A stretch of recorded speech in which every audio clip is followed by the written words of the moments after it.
फिर कथा में वर्णन किया गया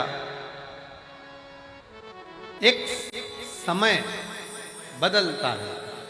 समय कब क्या आएगा, कैसा आएगा, क्या होगा, ये किसी को नहीं, किसी को नहीं।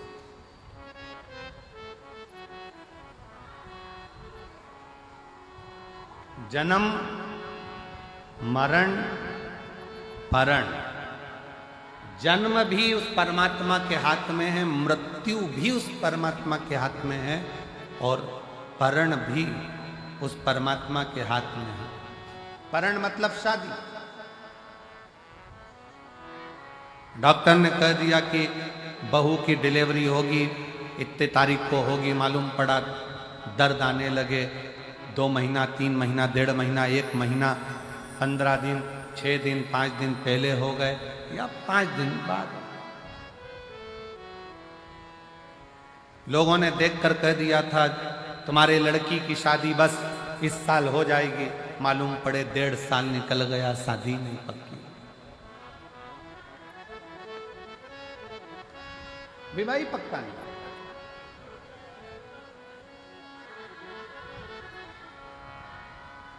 डॉक्टर ने कह दिया घर ले जाओ, इनकी अंतिम सांसें चल रही है, सेवा करो, मालूम पड़े 2 साल निकल गए, 4 साल निकल गए। और किसी ने देखकर कहा था कि इनकी उम्र बहुत लंबी है, मालूम पड़ा कोरोना आया और प्राण छूट गए, किसको मालूम। जन्म मरण परण ये 3 शिव के हाथ, आपके और हमारे हाथ में नहीं है, चाहे किसी को कुछ भी बता दो, कैसे भी। अच्छा कर्म करते चले, श्रेष्ठ कर्म।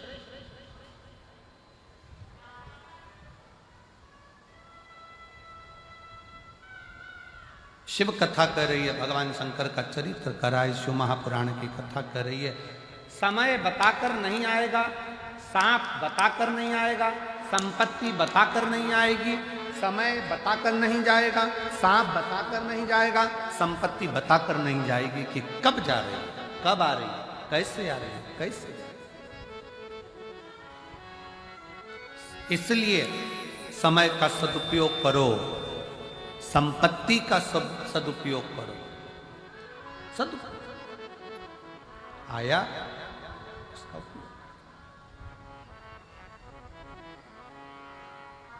एक कितना सुंदर संवाद शिव महापुराण की कथा में आता है। एक बार श्री देवऋषि नारद भगवान विष्णु के पास पहुंच गए।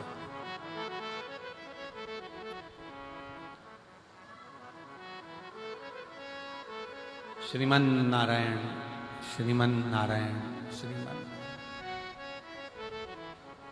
और देवऋषि नारद भगवान विष्णु के पास में गए तो भगवान विष्णु से कहा, प्रभु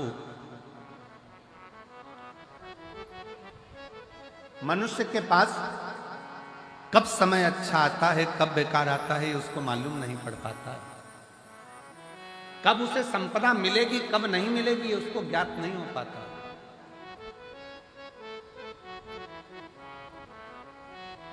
बस केवल मानव मानव दिखता है, पर उसकी जिंदगी में कब बदलाव आता है मालूम नहीं पड़ पाता है। तो भगवान विष्णु के चेहरे पर हंसी आई, भगवान ठाका लगाकर हंस मुस्कुरा।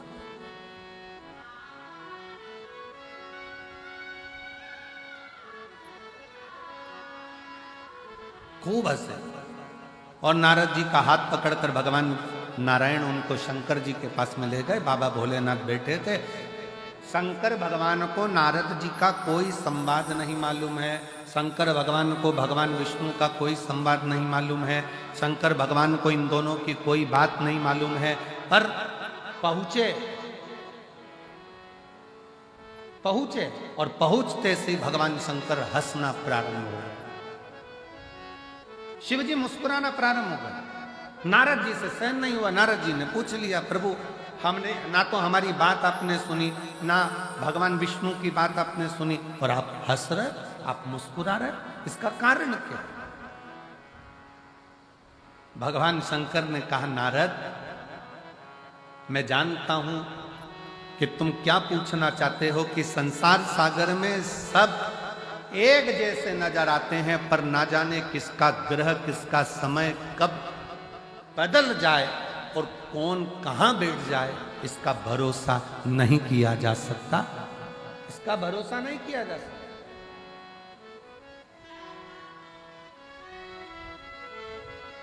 पर नारद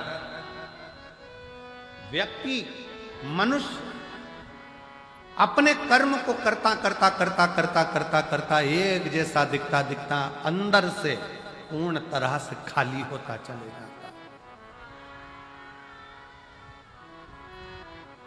हाथी आया है आपके भटिंडा में? कभी हाथी का दर्शन किया है आप लोगों ने? अरे बोलो तो जम के। इधर आता है हाथी? नहीं आता? आता है? अच्छा।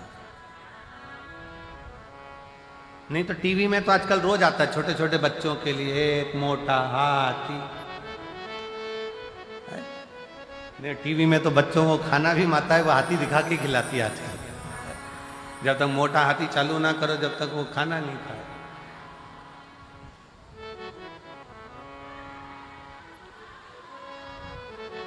हाथी देखा होगा, हाथी को बेल का फल, यहां क्या बोलते हैं उसको, बेला। हाथी को अगर बेल का फल दे दिया जाए खाने के लिए तो हाथी उसको फोड़ के खाता है क्या? जम के बोलो जरा। नहीं, हाथी क्या करता है, उस बेल के फल को सूंड में लेकर मुख में उतार कर पेट में रख ले।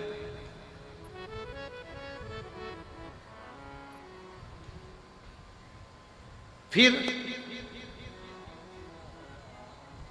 जब हाथी गोबर करता है तो वो बेल का फल वैसा की वैसा ही बाहर निकल, जैसा खाया था वैसा की वैसे ही बाहर निकल जाता है। पर उस बेल के फल को आप तोड़ कर देखना, उस गोबर में से उठाकर वो बेल के फल में अंदर गूदा नहीं रहता है, केवल खोल खोल रहती है और गूदा उसमें से चला।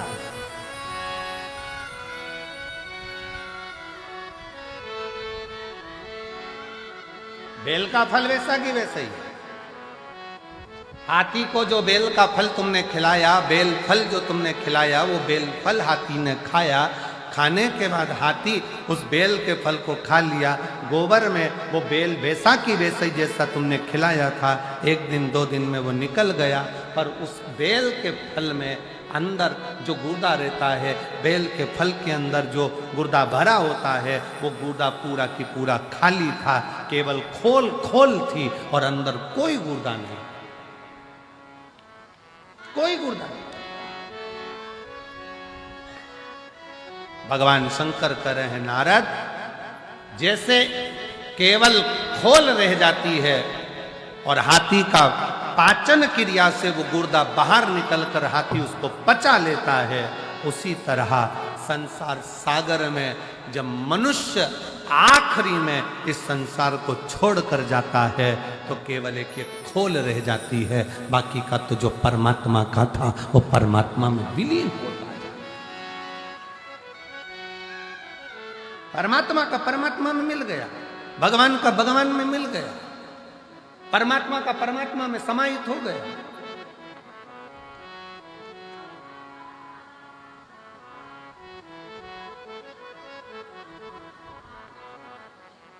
एक बेलपत्री में, एक बेलपत्र में,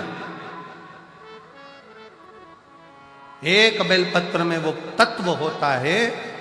अगर शंकर पर चढ़ी हुई बेलपत्र को आप खा रहे हो तो उस बेलपत्र में वो फल होता है कि आपके शरीर के जितने रोग हैं, चाहे वो बीपी हो, चाहे शुगर हो, चाहे थायराइड हो, चाहे सोराइसिस हो, जो भी बीमारी है शरीर धीरे। हाँ, कई लोगों को बेलपत्र खाने पर जीवान में छाले आ जाते हैं, किसी किसी को बेलपत्र खाने पर जीवान तोरी तोरी हो जाती है, हारमोनियम।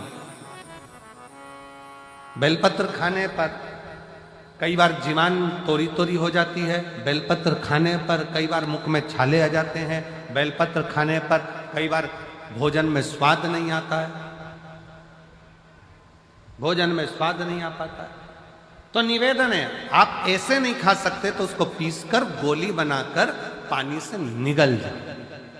पर बेलपत्र हमारे जीवन में, हमारे स्वास्थ्य के लिए लाभदायक होता है। एक पत्र है बड़ा सुंदर, देखो।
पहले तो मैं गुरुजी अमरजीत जी मेहता अंकल जी को बहुत बहुत धन्यवाद देता हूँ, जिन्होंने ये कथा कराई। मेरा नाम दिव्या है, मैं भटिंडा की रहने वाली हूँ। कहीं बैठी हो दिव्या तो हाथ हिला सकती। मैं भटिंडा की रहने वाली हूँ, मेरा नाम दिव्या है। कहीं बैठी हो तो हाथ हिला सकती, और बैठी हो तो एक बेलपत्र लेने आ सकती। मैं श्री अमरजीत सिंह मेहता जी को, अंकल जी को बहुत बहुत धन्यवाद देती हूँ, जिन्होंने हमको कथा सुनने का सौभाग्य दिया। मेरी उम्र 16 साल है। मैं आपकी कथा 2022 से सुन रही हूँ। 2 महीने पहले मेरी माँ को एक बीमारी हो गई थी, जिसका मैं नाम नहीं लिख रही। डॉक्टर ने ऑपरेशन करने का बोल दिया। उस बीमारी का मैं नाम नहीं लिख रही हूं, ऑपरेशन करने का बोल दिया और 10 दिन का समय दिया। जब 10 दिन का समय मांगा, डॉक्टर ने बोल दिया ठीक है, आप 10 दिन के बाद ऑपरेशन कराओ। ऑपरेशन का तारीख निकाला गया और मेरे घर के लोगों ने 1 लोटा जल और एक बेलपत्र का प्रयोग करना प्रारंभ करा। 10 दिन बाद ऑपरेशन था। शिवजी पर चढ़ा हुआ जल और बेलपत्र 10 दिनों तक देना प्रारंभ करा। 10 दिनों के बाद डॉक्टर के पास गए तो उन्होंने कहा कि ये बीमारी बिल्कुल ठीक हो चुकी है, अब ऑपरेशन की जरूरत नहीं। अब ऑपरेशन की जरूरत नहीं है। पत्र को आप लोग एलईडी पर पढ़ सकते हैं। 10 शिवजी पर चढ़ा जल और बेलपत्र 10 दिनों तक दिया। जब हम 10 दिनों के बाद डॉक्टर के पास गए, उन्होंने कहा कि ये बीमारी बिल्कुल ठीक हो चुकी है, अब यह बिल्कुल ठीक है, इसको ऑपरेशन नहीं होगा। गुरुजी बाबा है, मैं बाबा को प्रणाम करने के लिए आई हूँ। एक लाइन अच्छी लिखी है, आप और हम गुनगुना लेते हैं।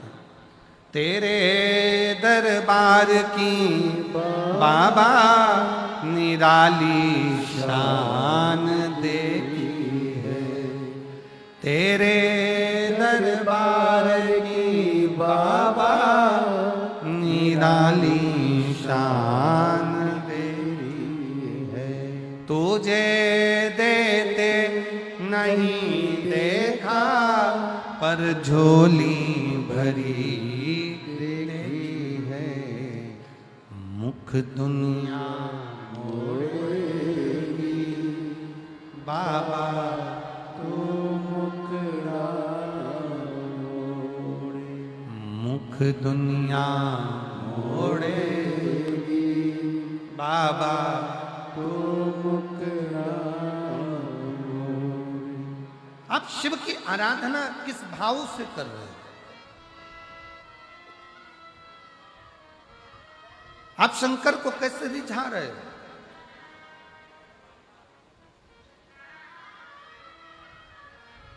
मेरी जीजियों, शिव के मंदिर में केवल एक लोटा जल देने के लिए मत जाओ। शिव के मंदिर में अगर जाओ तो लोटा भर जल के साथ में अपना दिल भी बाबा को देकर आओ, तो समझो कि तुम्हारा कार्य सफल हो। केवल मंदिर में गए, जल चढ़ाया, आ गए, वो श्रेष्ठता नहीं। अपने मन से, अपने दिल से बाबा से बात तो करो। कितनी धूप है, इतनी कड़कड़ाती हुई गर्मी में आप लोग बैठकर कथा सुन रहे हो, 200-500 रुपए खर्च कर कर आए हो। कुछ नहीं तो ऑटो के 50-100 रुपए तो तुमने खर्च करे होंगे, बस का टिकट लिया होगा 100-150-200 रुपए का, तब जाकर यहाँ पहुँचे हो। अब यहाँ आने के बाद भी आप उस समय को व्यर्थ गंवा दो तो आपका जीवन बेकार है। यहाँ दीवार के अंदर गेट से प्रवेश जब तुम अंदर करो, गेट से प्रवेश करते समय तुम अपने भीतर का अहंकार, अपने घर छोड़ो और बैठकर बाबा से प्रार्थना करो, बाबा मैं अपने दिल से आपको निवेदन करने आई हूँ कि मेरे मन की ये मुराद है। बाबा मैंने आपका स्मरण किया है, बाबा मैंने अरदास करी है, आप उसको स्वीकार करना। और मेरे बाबा अगली बार जब कथा हो तो इस व्यासपीठ पर मेरा भी पत्र पहुंचे, ऐसी करुणा तो स्वीकार।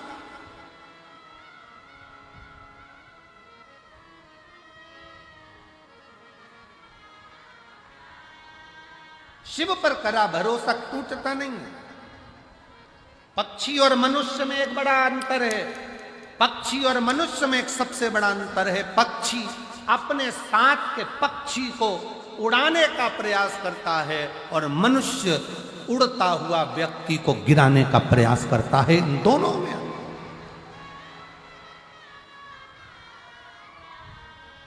पक्षी और मनुष्य में बड़ा अंतर है।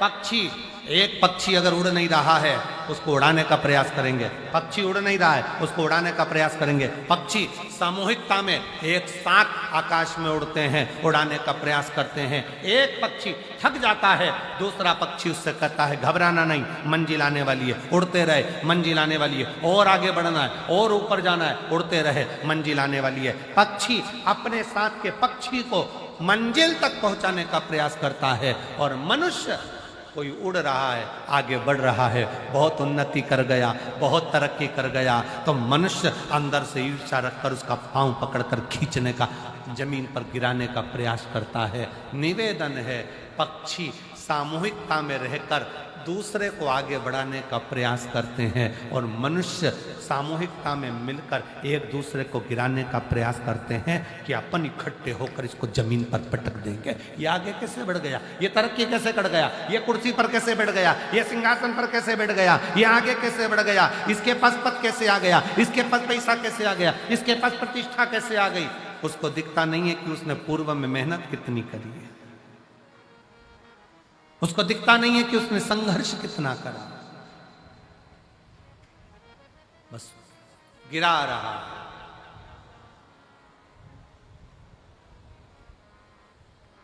मेरा निवेदन इस व्यासपीठ के माध्यम से आप सबसे करूं, किसी के मरने के बाद कंधा दो मत दो, तुम्हारी मर्जी, पर उसके मरने से पहले अपने कंधे का सहारा उसको जरूर दे देना, जिससे वो जीते जी आगे बढ़ जाए, जीते जी आगे।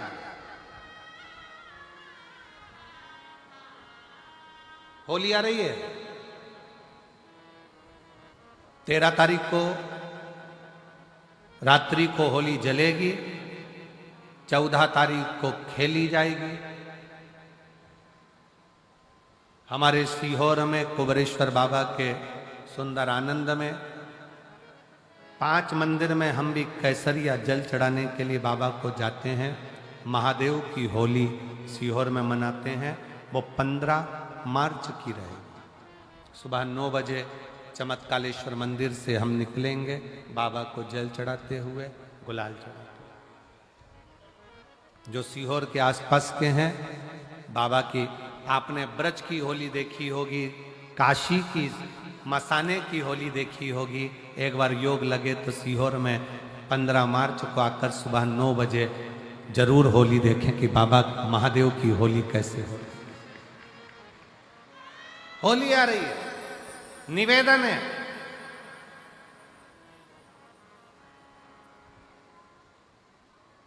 अगर किसी को कलर लगा रहे हो, रंग लगा रहे हो, या किसी को रंग में डुबो रहे हो, या किसी को रंग लगा रहे हो, तो प्रार्थना निवेदन, उस रंग को लगाते समय, उस रंग को लगाते समय प्रार्थना निवेदन है, उस रंग को लगाते समय इतना विचार जरूर करिएगा कि भगवान को रंग लगाते समय इतना विचार जरूर करिएगा कि रंग लगाते समय इतना विचार जरूर करिए कि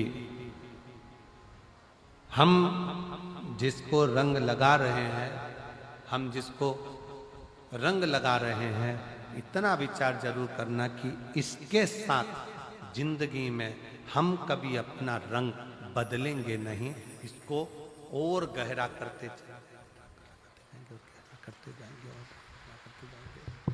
शंभु शंभु शंभु शंभु शंभु शंभु शंभु, हम और गहरा करते चले जाएंगे और लगाते।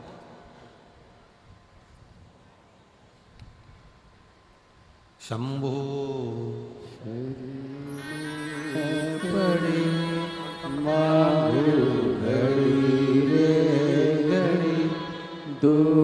बठिंडा से दिव्या बेटी, एक बार जोरदार ताली बजाएं साथ।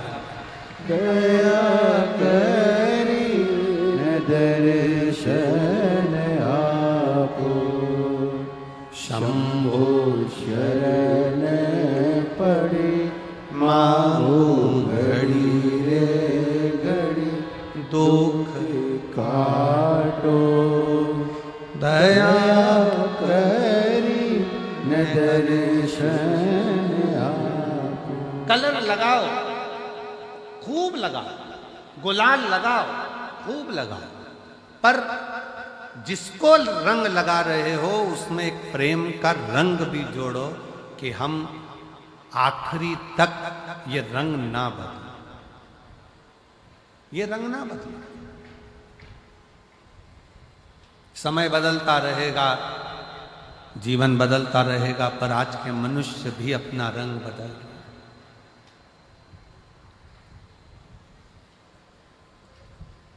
जीवन का कोई ठिकाना नहीं, मनुष्य देह का कोई ठिकाना नहीं।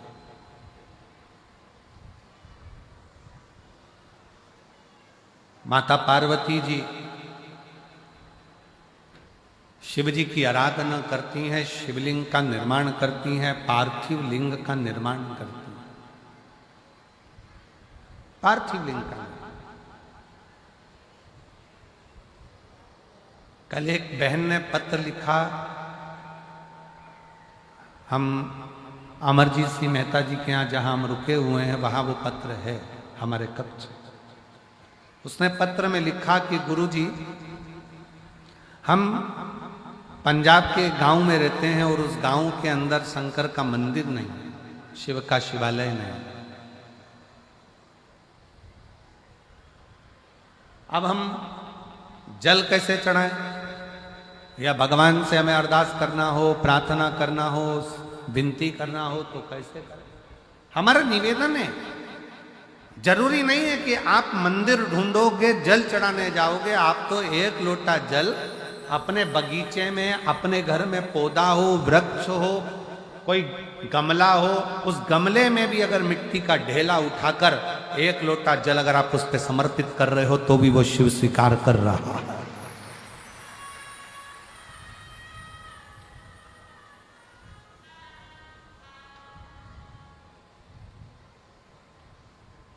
शिव स्वीकार कर रहा है।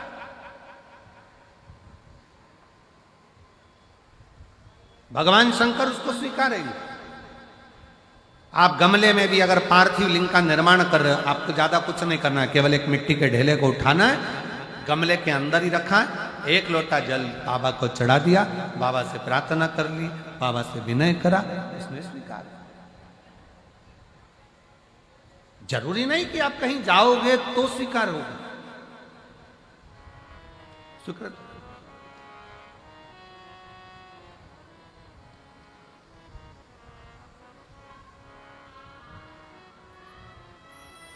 आपने दिल से हृदय से शिव को कहा, शिव ने स्वीकार, शिव को कहा और शिव ने स्वीकार किया।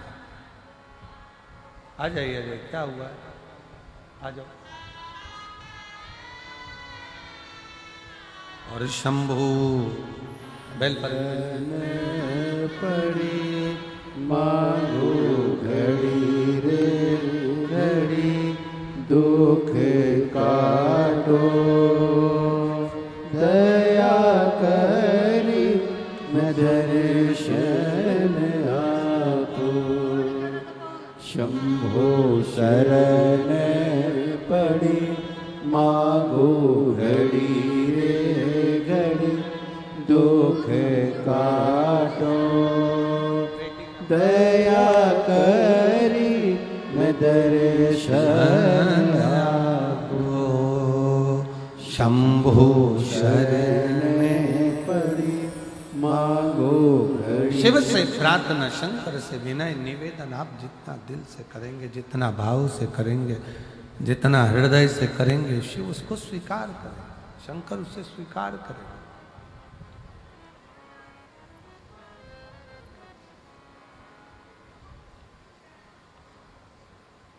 आप केवल उसको भाव से पूछिए, आप उसको दिल से निवेदन करिए, आप दिल से उसको कहो।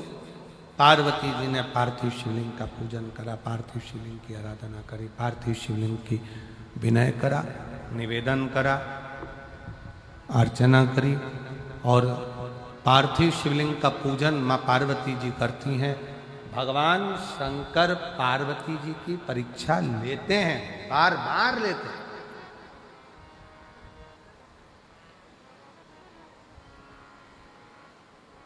शिव कुछ देगा तो पहले तुम्हें तोल लेगा,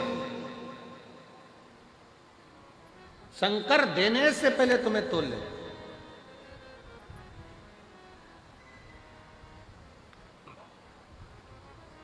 थोड़ी परीक्षा ज्यादा देना पड़ सकता है। आप में से कई लोग हैं जिनके मन के बहुत सारे प्रश्न होते हैं, उसमें से एक प्रश्न कई लोगों का होता है कि बताओ, जो भगवान को ज्यादा भजता है दुख उसी की किस्मत में ज्यादा लिखा होता है। पड़ोसी 2 अगरबत्ती नहीं लगाता, और पड़ोसी जब 2 अगरबत्ती नहीं लगाता और भगवान ने उसकी किस्मत में सुखी सुख लिख दिया, उसका तो गाड़ी ने, बंगला ने, जमीन ने, जायदाद सब भगवान ने दे दिया, और हम भगवान को पूछते हैं, भगवान ने हमको दुख ही दुख दे दिया। ए भाई,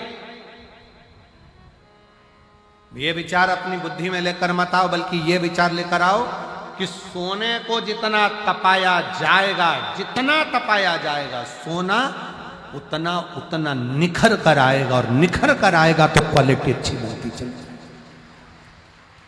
निखरने दो।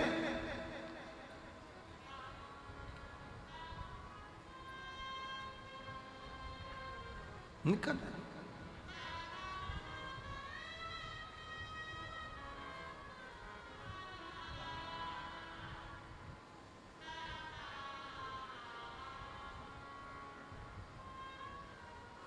आप जितना निखार सकते। बाबा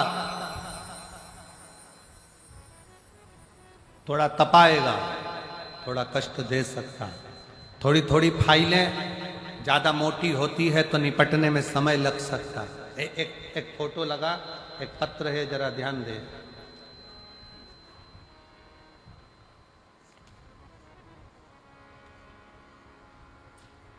गुरुजी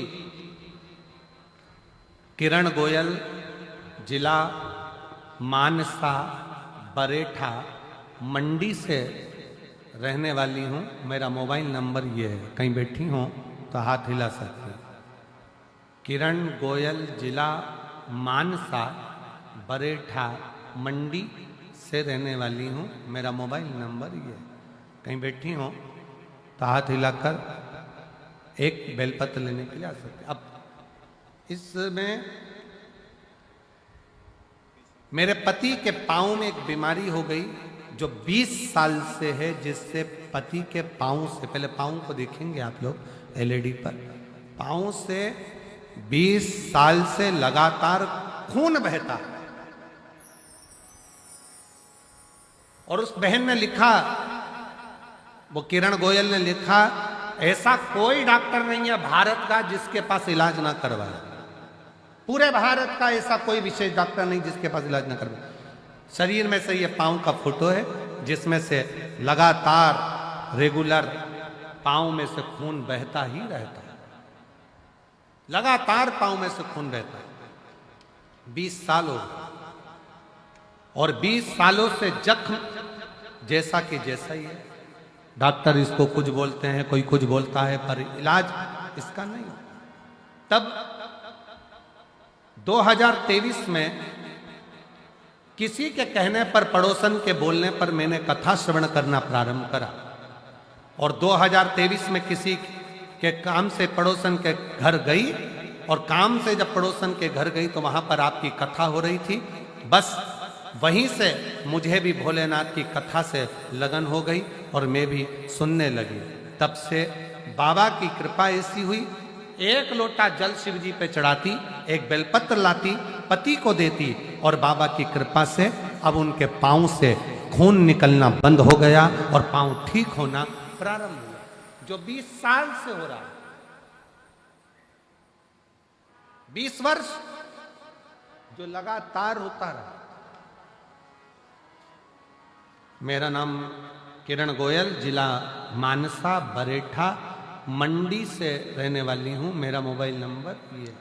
शिव तत्व किसको कहते हैं? शंकर क्या करता है, शंकर कैसे करुणा करता है, शिव क्या करता है, शंकर भगवान कैसे करुणा करते हैं, ये किसी को नहीं, किसी को।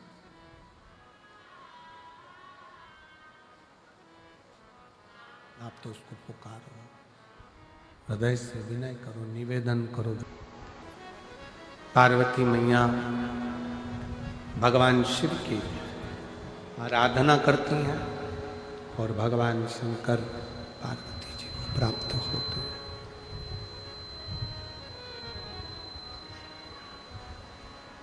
माँ जगज्जननी जगदम्बा पार्वती जी को भगवान शिव प्राप्त होता है।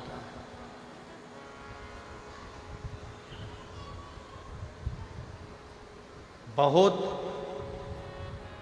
परीक्षा लेने के बाद शिव जी ने पार्वती जी को अपना बना। बहुत परीक्षा लेने के बाद भगवान शंकर ने पार्वती जी को अपना बना। मृत्यु लोक में जन्म लेने के बाद हर पल हर घड़ी जब भगवान परीक्षा ले तो समझ लेना कि वो अपना बनाना चाहता है, इसलिए वो तुम्हें तपा रहा है, थोड़ा संघर्ष करा रहा है।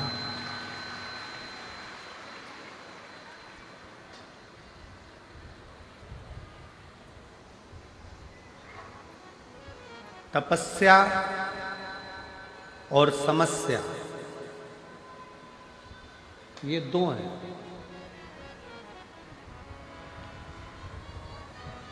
तपस्या और समस्या।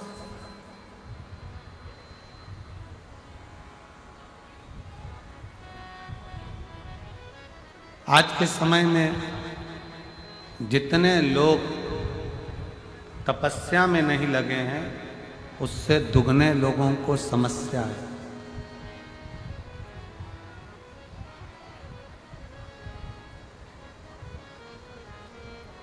संत, साधु, सन्यासी, तपस्वी, साधक, उपासक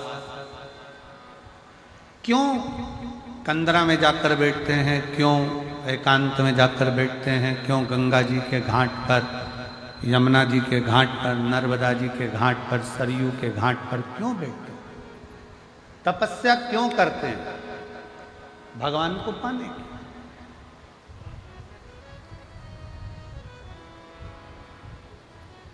पर हो सकता है हमारी बात का लोगों को बुरा लग जाए, क्योंकि हमारी बात का लोगों को बुरा जरा लगता भी ज्यादा जल्दी। एक बात अपने अंदर उतार कर रखना,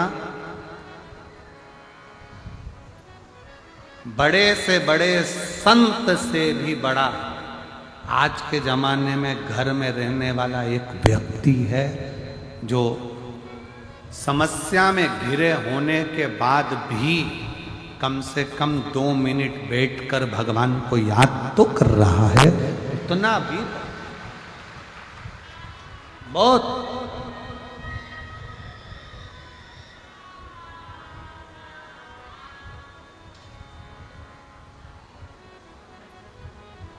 आज दुनिया की दृष्टि में लगता है कि सन्यासी, संत, साधु, तपस्वी, साधक, उपासक तपस्या में लगा हुआ है, पर अगर सही मायने में देखा जाए तो आज के जमाने में हर व्यक्ति के जीवन में समस्या बहुत बड़ी खड़ी है, बहुत।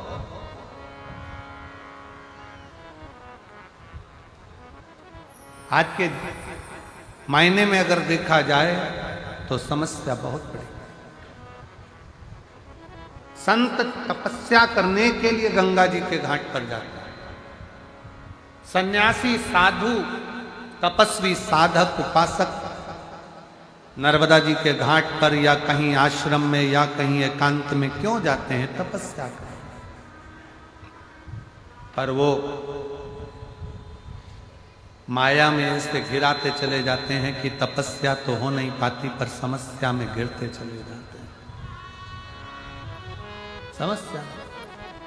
तो फिर निवेदन है, जितने शिव महापुराण की कथा को श्रवण करने वाले आप बैठे हो, जितने टीवी पर कथा सुन रहे हो, जितने फेसबुक यूट्यूब पर कथा सुन रहे हो, जितने कथा के पंडाल में इस भटिंडा पंजाब की इस पवित्र धरा पर बैठकर कथा सुन रहे हो, इतना याद रखना कि आप घर में रहकर, परिवार में रहकर, परिवार का भरण पोषण करते हुए, परिवार को पालते हुए, बच्चों को संभालते हुए भी अगर 2 मिनट भी आपके मुख से श्री शिवाय नमस्तुभ्यम निकल रहा है, 2 मिनट भी आप भगवान को याद कर रहे हो, तो समझ लेना कि आप दुनिया के सबसे बड़े संत और साधु हो और तपस्वी।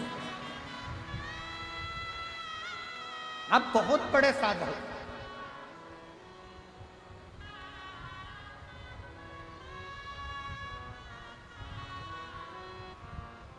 आप बहुत बड़े उपासक।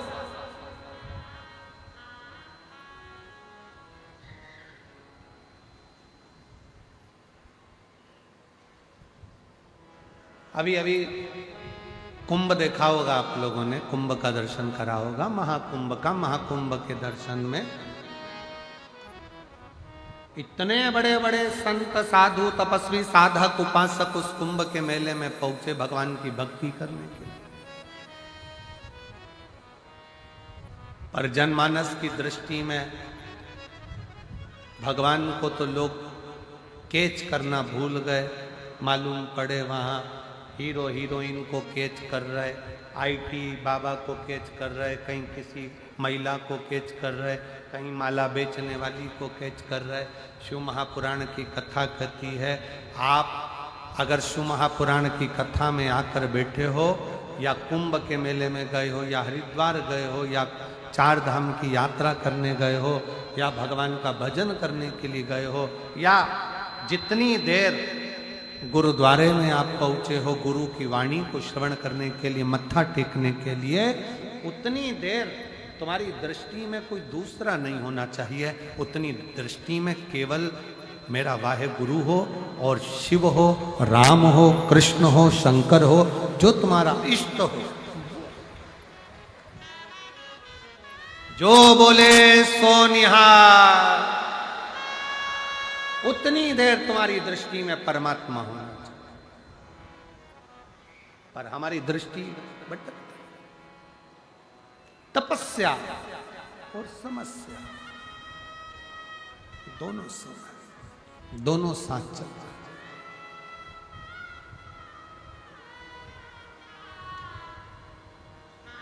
आज के युग में तो ऐसा लगता है जो तपस्या करने जाते हैं वो समस्या में फंस जाते हैं, और जो समस्या में फंसे हुए हैं वो एक दिन तपस्या में लग जाते हैं। आज का समय है। तपस्या और समस्या दोनों में अंतर है। तपस्या जरूरी नहीं है कि एकांत में बैठकर करी जाए तपस्या, जरूरी नहीं कि गंगा यमुना सरयू के घाट पर बैठकर करी जाए तपस्या, जरूरी नहीं कि पर्वत पर बैठकर करी जाए तपस्या। अपने घर में रहते हुए, परिवार में रहते हुए, माता पिता की सेवा करते हुए, पत्नी बच्चे परिवार को संभालते हुए, भगवान के नाम जाप जो मुख से निकलता जाए वो भी तपस्या से कम नहीं है। और तपस्या एक दिन शिव तक पहुंचा देती है और समस्या एक दिन शमशान तक पहुंचा देती है। ये दोनों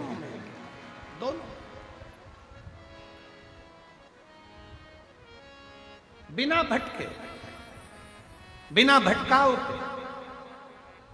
एक पत्र है, देखिए,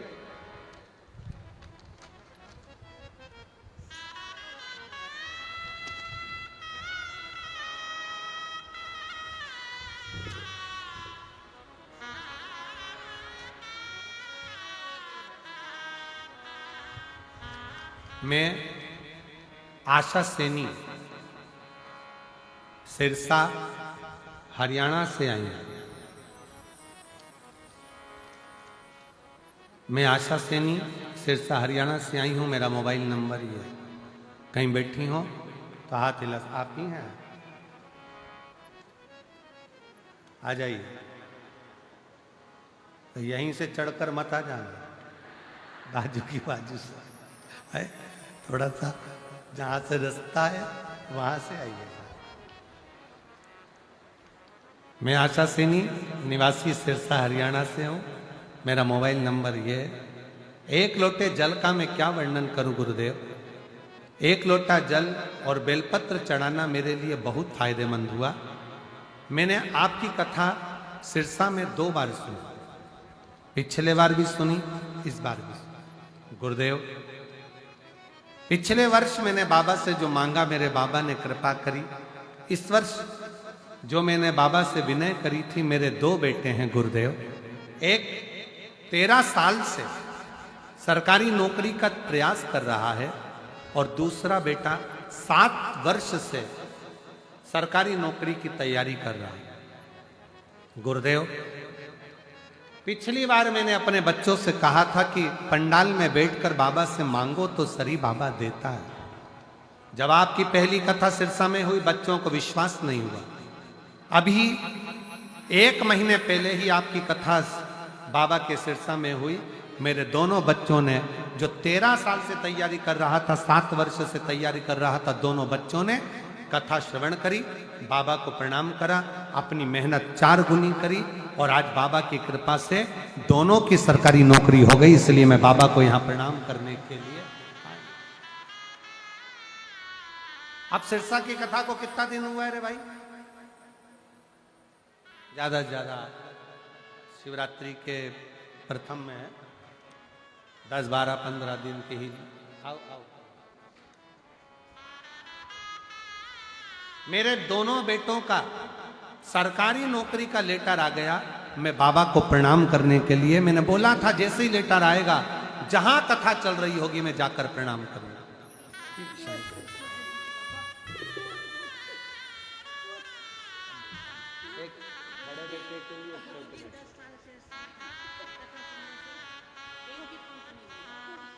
दीदी कह रही हैं मेरे को 10 साल से अस्थमा था और बिना पंप के रह नहीं पाती थी। आज 2 साल से पंप लेना बंद कर दिया।